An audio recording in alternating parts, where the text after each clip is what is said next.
I was lying face down on the cold hardwood floor of my mother's dining room, the Thanksgiving turkey still steaming on the table above me, when a sudden warm rush spread beneath my body and confirmed the thing I feared most. My water had just broken, a full month early, with my daughter still depending on me to keep her safe. Above me stood my own mother, Sharon, looking down at my overturned wheelchair with a face twisted in cold fury because I had just refused, in front of the entire family, to sign my house over into her control. My brother, Cole, stood frozen beside her, the carving knife still in his hand, his eyes darting toward the door, as if he could already feel his whole life slipping away. The football game was still murmuring on the television in the next room. My aunts and uncles sat at the long table in stunned silence, their forks halfway to their mouths, nobody moving to help the pregnant woman bleeding warmth onto the floor. My mother thought a daughter in a wheelchair would never dare to fight back. She thought I was too soft, too grateful, too afraid of being left alone to ever tell the truth out loud. But she had no idea that my husband Ethan had just pulled into the driveway. She had no idea that the small camera mounted above her own front door had been recording every word for the last 20 minutes. And she had no idea that my cousin Megan, sitting quietly at the far end of the table, had her phone resting in her lap, recording everything beneath the white tablecloth. I am healing now, but telling this story still takes more strength than I expected. To help me feel a little closer to you, tell me where you are watching this from and what time it is for you right now. Just knowing you are out there listening means more to me than I can say. Your comments truly mean the world to me. My name is Nora. If you saw me rolling down the quiet, tree-lined streets of my little town outside Columbus, Ohio, you would probably see a woman who looks like she has everything completely under control. I have a steady career as a remote bookkeeper, a small but beautiful home with yellow shutters, and a calm life that I built with my own two hands. But if you looked closer, past the polished and independent exterior, you would see the heavy metal frame of my wheelchair, the permanent anchor that has held me to the earth since I was a little girl. I was diagnosed with a severe progressive spinal condition when I was 7 years old. While other little girls my age were learning to ride bicycles, climb trees, and run barefoot through the grass on warm summer evenings, I was learning how to navigate a world that was never built for me. I learned how to measure ramps with my eyes, how to handle a steep curb, how to live with a low and constant pain that hums through my lower back like a wire pulled too tight. Growing up, I wanted so badly to believe in the sacred bond of family. I was raised on the idea that blood is thicker than water, that your parents are your first protectors, and that home is a safe place against the harshness of the outside world. But the truth inside my childhood home was nothing like that. To my mother, Sharon, I was never a daughter to be cherished. I was a problem to be managed, a burden to be sighed over, a stain on the perfect family photo she carried around in her mind. Sharon was a woman obsessed with how things looked to other people. She was the kind of mother who introduced her children as a list of accomplishments. She cared deeply about what the neighbors thought, what her church friends thought, what the other women at her bridge club thought. A daughter who could not walk, who needed special appointments and physical therapy and a modified van, did not fit into the tidy, admirable story she wanted to tell about herself. So I became the invisible one. I learned to take up as little space as possible. I learned to swallow my own needs and be grateful for whatever small scraps of attention came my way. My younger brother, Cole, was the golden child. He was 2 years younger than me, tall, easy, charming, the kind of boy who could talk his way out of anything with a grin.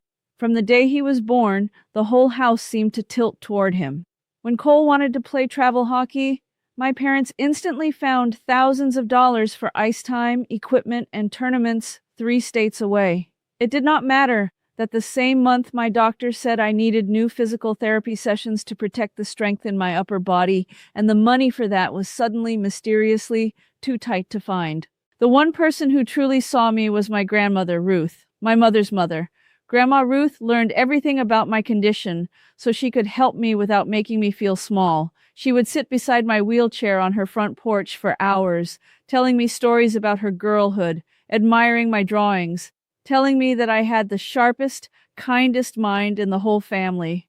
She saw exactly who her daughter was. She watched Sharon push me to the edges of every room, and she worried constantly about what my life would look like when she was no longer around to stand between us. So when Grandma Ruth passed away 4 years ago, she did something that turned my mother's blood to ice. In her will, she bypassed Sharon entirely and left her small, fully paid-off house, the one with the yellow shutters and the big oak tree in the yard, directly to me, just to me. A house worth about $380,000, free and clear, with no mortgage and no strings, given to the granddaughter that everyone else had treated like an afterthought. The day that will was read, the air in my mother's house turned to pure ice. Sharon was furious in that quiet, smiling way she had, the way that was somehow worse than shouting. She told me a girl who could not even walk did not need a whole house with a yard. She told me Cole was the one with a future to protect, the one who carried the family name, the one who deserved a real asset. She told me I was being selfish, that I was stealing my brother's future right out from under him, and she never, ever let it go. But the universe did not leave me entirely in the dark. 3 years ago, I met Ethan. To say that Ethan changed my life would be an enormous understatement. He completely rewrote everything I thought I knew about what love could be. Ethan did not look at my wheelchair with the heavy, patronizing pity that strangers usually wore on their faces. He did not look at me with the cold resentment that lived in my mother's eyes. He looked directly at me, at my humor, my stubbornness, my quiet hope, my whole self. When we got married, he never once treated the extra planning, the ramps, the accessible tables, the careful logistics of an ordinary date night as a burden. He treated them the way you treat anything you do for someone you love, like they were simply part of the deal and a small price for getting to be near me. And when we found out that I was pregnant with our first child, a baby girl, Ethan was overjoyed. Every single night he would press his warm hand against my belly and whisper promises to our unborn daughter, mapping out a future full of laughter and bedtime stories and birthday cakes. For the first time in my entire life, I felt completely safe. I believed that with Ethan beside me, I had finally escaped the cold shadow of my childhood. I believed that the careful distance I kept from my mother and my brother would keep my fragile new happiness safe. I had no idea that the greed inside my family was simply waiting, patient and hungry, for the perfect moment to strike. The trouble grew slowly, the way a crack spreads across a windshield. It started with Cole. My charming golden brother had spent his 20s living far beyond his means, and somewhere along the way, the bills had caught up with him. He had run up tens of thousands of dollars in credit card debt, a failed restaurant investment, a leased sports car he could not afford, and a lifestyle built entirely on appearances. By the time my pregnancy was halfway along, Cole was drowning, and my mother could not stand to watch her favorite child sink. So the phone calls began. My mother called me every single week, sometimes more, and every call followed the same script. She would tell me how stressed she was, how worried she was about Cole, how the family name would be ruined if word got out that he was in financial trouble. She would remind me, gently at first, that I had been given so much, a whole house, and wasn't family supposed to share? Wasn't I the one with the asset that could save my brother? I was so starved for my mother's approval, so desperate to hear her say, just once, that she was proud of me, that I let her wear me down. Over the next 2 years, I quietly gave my family around $40,000 of my own savings. I covered one of Cole's overdue loans. I paid for a lawyer to handle his lease. I sent money for what my mother called emergencies again and again, telling myself every time that I was buying peace, telling myself that once Cole was back on his feet, my family would finally see me as a savior instead of a burden. Ethan begged me to set firm boundaries. He told me gently that this would never be enough, that they would always come back for more. But the old wound in me was too deep, and I was too weak to listen. Then, about a month before Thanksgiving, The calls changed. The asking turned into something colder and far more frightening. My mother stopped asking for money. Now she wanted the house. She told me that Cole needed to borrow against a real asset to save his business, and that the smart, responsible thing for a family to do was to put my house into what she called a family limited liability company. She said it would protect all of us. She said it was just paperwork. She said that, of course, it would always still be my home, that nothing would really change, that I was being paranoid for hesitating. And when I told her no, when I told her that this house was my daughter's future and the one thing in the world that was truly mine, my mother said something I will never forget. She said it softly, almost kindly, which made it so much worse. She said, "You should think very carefully, Nora, because a woman in a wheelchair might have a hard time keeping custody of a baby if anyone ever decided to question whether she could really care for a child on her own." I felt the floor drop out from under me. It was a threat dressed up as concern. She was telling me, in her sweet church voice, that if I did not give them my home, my family would line up to tell a judge that I was an unfit mother, that my disability made me dangerous to my own child. She was holding my unborn daughter over my head like a weight, and she was smiling while she did it. I should have walked away from Thanksgiving. I know that now. But Ethan and I talked it over, and we decided that maybe if we showed up calm and steady, surrounded by the rest of the family, we could put an end to all of it once and for all. We thought there would be safety in a crowded room. We thought my aunts and uncles, my grandmother's old friends, my cousins, would be a wall of witnesses that would force my mother to behave. We were so wrong about that, but we were right about one thing, and that one thing changed everything. My cousin Megan was the only other person in the family who had ever truly stood beside me. She was a few years younger, quiet and watchful, and she had loved Grandma Ruth as much as I had. A week before the holiday, I broke down and told Megan everything. The threat about custody, the push for the house, the way my mother had weaponized my own daughter against me. And Megan, calm as still water, told me to come to dinner and to let her sit close and to trust her. The afternoon of Thanksgiving was bright and cold, the kind of crisp gray light that comes off the Ohio sky in late November. My mother had set the long table in the dining room with her good china and her cloth napkins, performing the role of the perfect hostess for a house full of relatives. There were probably 20 people there. My aunts, my uncles, 3 of my cousins, a couple of family friends, and at the head of it all, my mother in her holiday apron, basting the turkey and laughing too loudly. I was 8 months pregnant. My ankles were swollen, my back was aching with that deep electric pain, and the warmth of the crowded house made everything throb. Ethan was right beside me all afternoon, adjusting my cushion, bringing me water, his hand resting on my shoulder. But just before dinner, his phone rang, an urgent call from his brother whose car had broken down a few blocks away, and Ethan stepped out to the driveway to talk where it was quiet. "I will be 5 minutes," he said, kissing the top of my head. "Do not let them get to you. I will be right back." The moment he was out the door, I felt the shift in the room. My mother set down her dish towel.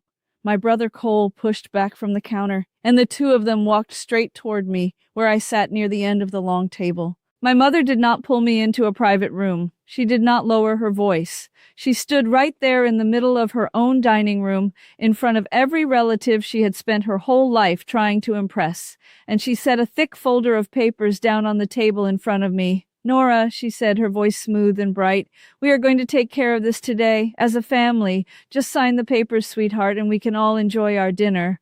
I looked down at the top page. It was a transfer agreement, moving my house, my grandmother's house, into the family limited liability company my mother controlled. I felt my heart begin to slam against my ribs. "Mom," I said, keeping my voice as steady as I could, "I already told you. I am not signing my house away. This is my daughter's home. Ethan and I are raising her here. The answer is no." Cole stepped forward then, the carving knife still loose in his hand from the turkey, his easy charm gone, replaced with something ugly and desperate. "You do not even need a whole house," he said, loud enough for the whole table to hear. "You are in a chair, Nora. You and Ethan could live in a little apartment just fine. I have real plans, real ventures, and I need a real asset behind me. Stop being so selfish for once in your life. I am not signing it, I said again, louder now, my eyes searching the table for someone, anyone who would meet my gaze. My aunts looked down at their plates. My uncle suddenly found something fascinating about the gravy boat. Not one of them said a word. They were all too comfortable, too unwilling to make the holiday awkward, too used to letting Sharon have her way. And then my mother leaned down close to my ear and she said the thing she had been saving. She said it low, but not low enough, because the whole table had gone silent. She said, "You will sign this today, or I promise you I will stand up in a courtroom and I will tell a judge that you are an unstable woman who cannot take care of a baby. Cole will say it too. We will tell them everything. You will be lucky to see that child on weekends. Do not test me, Nora. Sign it." The room had gone completely still, and in that frozen silence, my cousin Megan, sitting just a few feet away with her phone resting quietly in her lap beneath the tablecloth, did not move a muscle. She just let it record. I looked up at my mother, at the woman who had spent 34 years making me feel like a mistake, and for the first time in my entire life, I was not afraid of her. Something cold and clear settled over me. I raised my voice so that every single person at that table could hear me, and I said, "You are threatening to take my baby unless I give you my house. You are doing it right now, in front of everyone, and I am still telling you no." That was the moment my mother snapped. Her perfect hostess mask shattered. The smile vanished, and her face turned a furious, blotchy red. She reached down and grabbed the left side of my wheelchair, and with a violent, sudden jerk, she flipped it completely sideways. The world tilted in an instant. Before I could even raise my arms to catch myself, my heavily pregnant body crashed down onto the hard hardwood floor. The impact shuddered up through my damaged spine, and a blinding white pain exploded behind my eyes. I rolled half onto my side, gasping, the breath knocked clean out of me, and then I felt it. A sudden warm rush soaking through my dress, spreading across my mother's polished floor. My water had broken a full month early, triggered by the brutal shock of the fall. The first contraction seized me like a fist closing around my whole body, and I cried out, a raw and helpless sound. I lay there on the floor, clutching my belly, in front of a table full of people who had known me my entire life, and not one of them moved. I looked up. My mother was not kneeling down in horror to help her pregnant daughter. She was not screaming for someone to call for help. She was looking at the shocked faces of her aunts and her church friends, watching her perfect holiday and her perfect reputation crack apart in real time. Cole stood paralyzed beside her, the knife shaking in his hand, whispering, "Mom, what did you do?" Everyone saw. What did you do? Neither of them reached for me. They were disgusted that my body had made a mess of their day, and in that exact moment, the last thin thread of my hope that these people might ever love me snapped clean in two.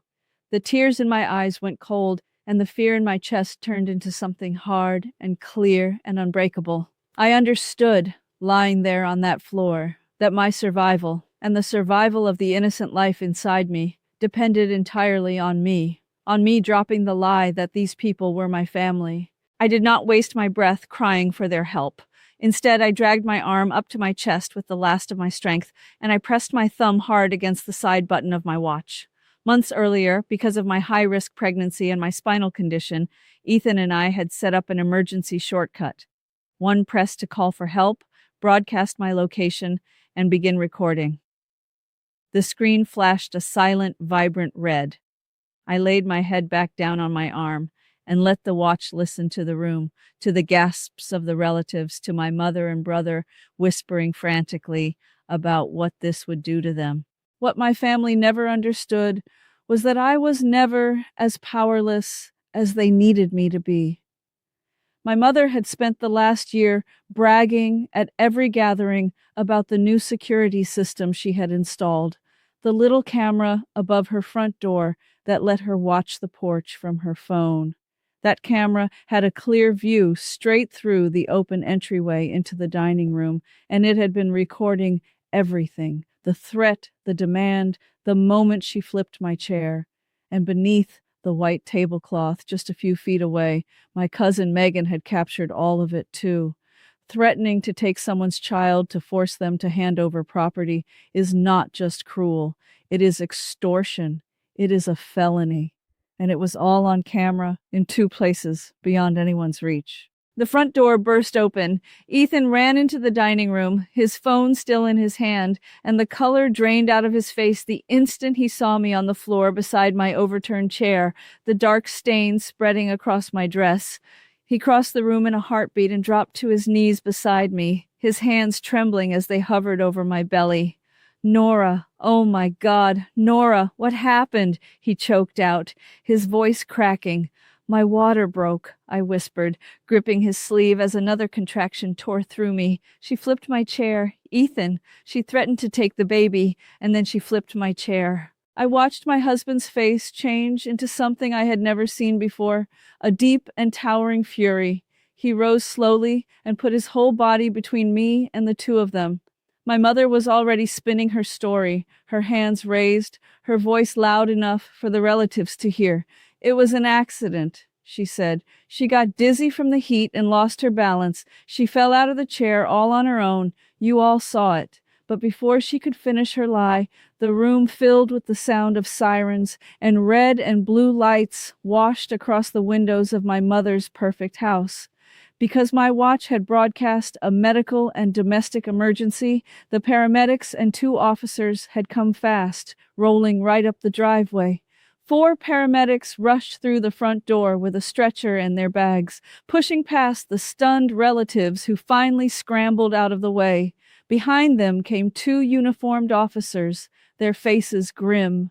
The whole Thanksgiving had ground to a horrified halt. No one was eating. No one was laughing. 20 members of my own family stood crowded against the walls of that dining room, watching the perfect Sharon's house become a crime scene.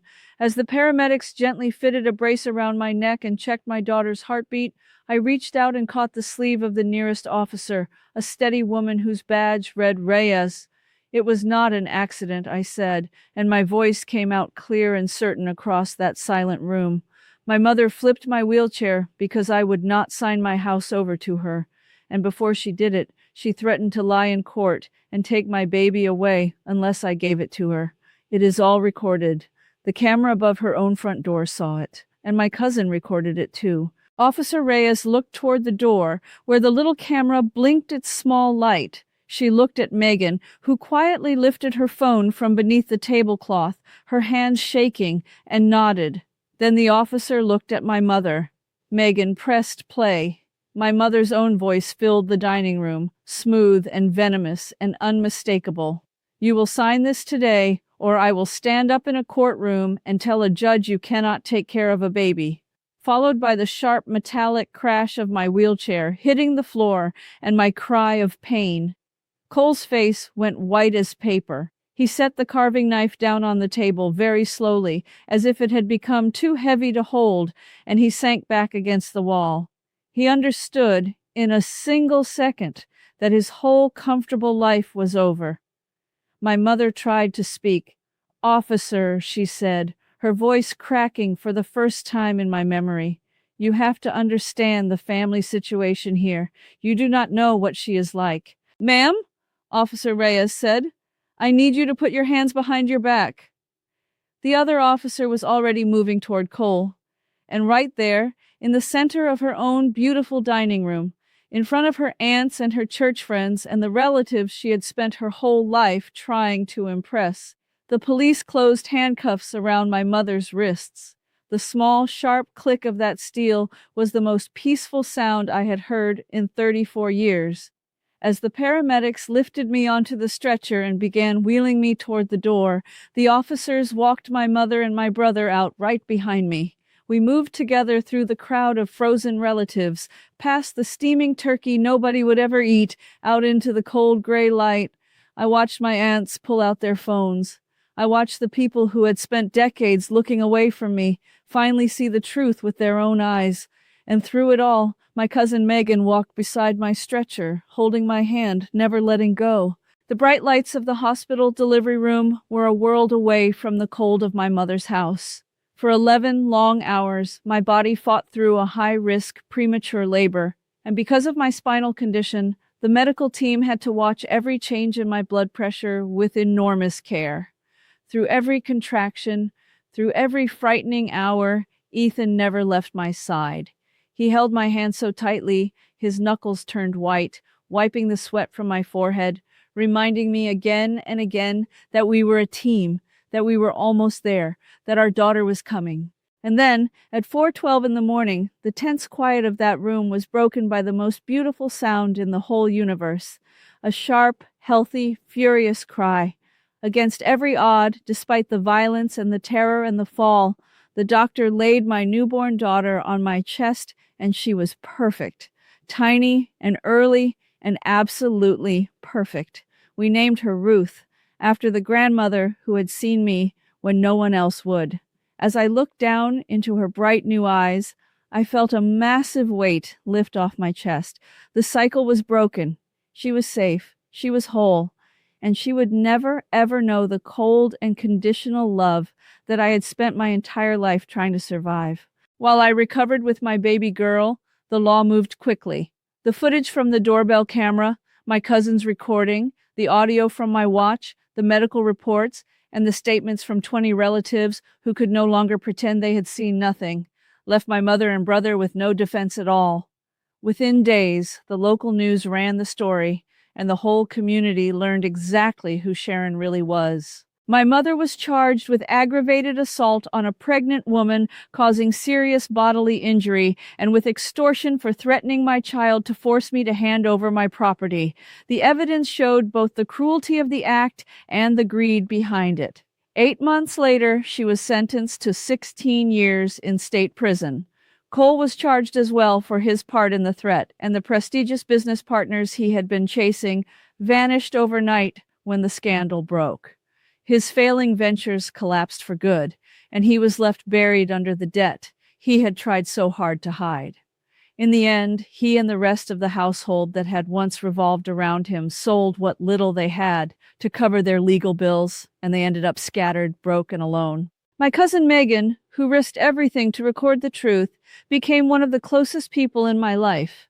She is my daughter's godmother now, and she comes by every Sunday, and Ruth squeals with joy the moment she hears Megan's car in the driveway. Today, I sit on the front porch of the house my grandmother Ruth left me, the one with the yellow shutters and the great old oak tree, the home my mother tried so hard to take.